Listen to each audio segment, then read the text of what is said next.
बिस्मिल्लाहिर्रहमानिर्रहीम। अस्सलाम वालेकुम। जैकब न्यूज़ सां मां आहियां आबिद अली मंगरियो।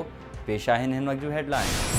जैकबाबाद सिविल अस्पताल इंतज़ामिया जी नाअहली, एम्बुलेंस न हुअण सबबि ॿुॾी फौत थी वियल नीगर जो लाश वारिस मोटरसाइकिल ते खणाए विया। जैकबाबाद में आबाद थाणे जी हद ॻोठ आदम खान पांवर में घर ॿाहिरां रांदि कंदे 7 वरियनि जो नीगर परवेज़ अहमद पेर तिरकण सबबि वाह में ॿुॾी वियो। इतला ते वारिसनि पहुची नीगर खे बेहोशी वारी हालत में कढी सिविल अस्पताल मुंतकिल कयो। जिते डॉक्टरनि नीगर जे मौत जी तस्दीक कई त वारिसनि में रोज राड़ो मची वियो। नीगर जी मौत बाद वारिसनि पारां अस्पताल इंतजामिया खां एम्बुलेंस घुर कई वई त अस्पताल इंतजामिया पारां एम्बुलेंस ॾियण खां इनकार कयो वियो। जंहिं बाद नीगर जा वारिस मजबूरी वारी हालत में नीगर जो लाश मोटरसाइकिल ते खणाए विया। इन सिलसिले में सिविल अस्पताल जे असिस्टेंट MS डॉक्टर गुलाम मोहम्मद टालानी जो चवणु हो त नीगर अस्पताल में पहुचण खां अॻु में ई फौत थियल हो, जंहिंजो लाश ॻोठाणा प्राइवेट सवारी ते खणाए ॻोठ रवाना थी विया आहिनि। असां वटि एम्बुलेंस मौजूद हुई पर नीगर जे वारिसनि एम्बुलेंस जी घुर न कई। जैकबाबाद में ऑल प्राइवेट स्कूल्स एसोसिएशन पारां कोरोना जी आड़ में तालीमी इदारनि जी बंदिश खिलाफ़ सदर सिकंदर अली महर जी अॻवानी में एहतजाजी मुज़ाहिरो कयो वियो। एहतजाज में मुख़्तलिफ़ ख़ानगी स्कूलनि जे मालिकनि ऐं प्रिंसिपल्स वॾे अंग में शिरकत कई। इन मौक़े ते अॻवाननि ख़िताब कंदे चयो त तालीमी इदारा बंदि हुअण सबबि तालीम खे तमामु घणो नुक़सानु पहुतो आहे ऐं स्कूलनि जे बंदि हुअण सबबि ख़ानगी इदारा सख़्त मुआशी बहरान खे मुंहुं ॾेई रहिया आहिनि। हुननि घुर कई त जीअं बाज़ारुनि समेत ॿियनि अवामी मेड़ाकनि वारे हंधनि खे SOPs तहत कार वहिंवार हलाइण जी इजाज़त ॾिनी वई आहे।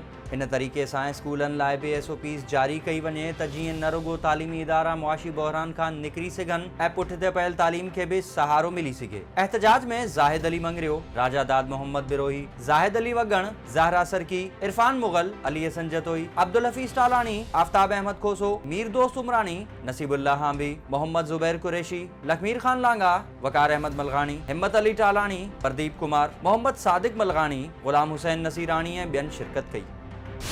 छुल में गढ़ी हसन थाने जी हद रेलवे स्टेशन भरिसां कोरोना सबबि मेड़ाकनि ते पाबंदी बावजूद सरेआम ॾांदनि जी गोए हलण लॻी। समें माण्हुनि जो हुजूम गॾु थियल। गोए ते ख़फ़्तिन पारां लखें रुपयनि जी जुआ पिणु हलण लॻी। सुजाण धुरिन SSP जैकबाबाद मोहम्मद तारिक नवाज़ खां नोटिस वठण जी घुर करे छॾी। संदन चवणु हो त गोए में सवें माण्हुनि जे हुजूम सबबि कोरोना वबा वधण जो ख़तरो आहे ऐं जुआ सबबि नौजवान नसल तबाह थी रही आहे। सोपोदेरो में संगावती तकरार तां 2 ॼणा क़तल। हथियारबंदनि कच्चे जे इलाइक़े दुर मोहम्मद भागत में घर मथां जदीद हथियारनि जा मुंह खोले छॾिया, जंहिं जे नतीजे में 2 ॼणा अली मुराद भागत ऐं अज़हर भागत क़तल थी विया। इत्तला ते हद जी पुलिस लाश पंहिंजी तहवील में वठी मक़ामी अस्पताल मुंतकिल कया। पुलिस मूजिबि वाक़ियो भागत बिरादरी जी 2 धुरिन में पुराणे संगावती तकरार तां पेश आयो आहे। कंदकोट इंडस हाईवे ते दुबई होटल वेझो ट्रक जो मोटरसाइकिल खे टक्कर। नतीजे में मोटरसाइकिल सवार माउ ऐं पुट फौत, हिकु ॼणो सख़्त ज़ख़्मी, अस्पताल मुंतकिल। ॿुधायो पियो वञे त वाक़ियो ट्रक जी तेज़ रफ़्तारी सबबि पेश आयो आहे। खारो में एहसास किफ़ालत सेंटर ते मुस्तहकन जी शिकायत ते इंतज़ामिया एजेंट्स ख़िलाफ़ कार्रवाई करण बदिरां सेंटर खे ई बंदि करे छॾियो, जंहिं ख़िलाफ़ मुस्तहक औरतुनि पारां धरणो हयो वियो। इन दौरान औरतुनि सहाफ़िन आॾो दाहींदे चयो त असां मिसकीननि खे हथ सां तज़लील जो निशानो बणायो पियो वञे, पर हिते सेंटर बंदि करे असां सां ज़्यादती कई वई आहे। असां वटि एतिरा पैसा न आहिनि जो ॿिए शहर वञी रक़म वसूल करियूं। उन्हनि आला अख़्तियारनि खां मुतालबो कयो त एहसास किफ़ालत सेंटर घारो में क़ाइमु करे बेवाहनि ऐं यतीमनि खे दरबदर थियण खां बचायो वञे। पाकिस्तान मशाइख इत्तेहाद काउंसिल जे मरकज़ी सदर ऐं सरहंदी जमायत जे सरवाण पीर ग़ुलाम मुजद्दिद सरहंदी चयो आहे त पंजाब सरकार पारां दरगाहुनि सां गैर मुनासिब रवैयो इख्तियार करण जी मज़म्मत करियूं था।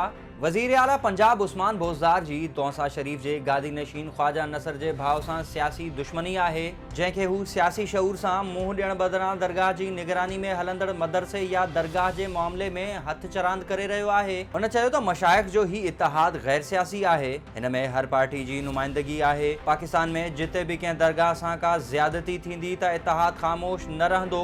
इन मौक़े ते मौलाना पीर सैयद महफूज़ नईमी, फ़कीर ग़ुलाम अब्बास सोहरवर्दी, पीर खैर मोहम्मद सिद्दीकी ऐं ॿिया मौजूद हुआ।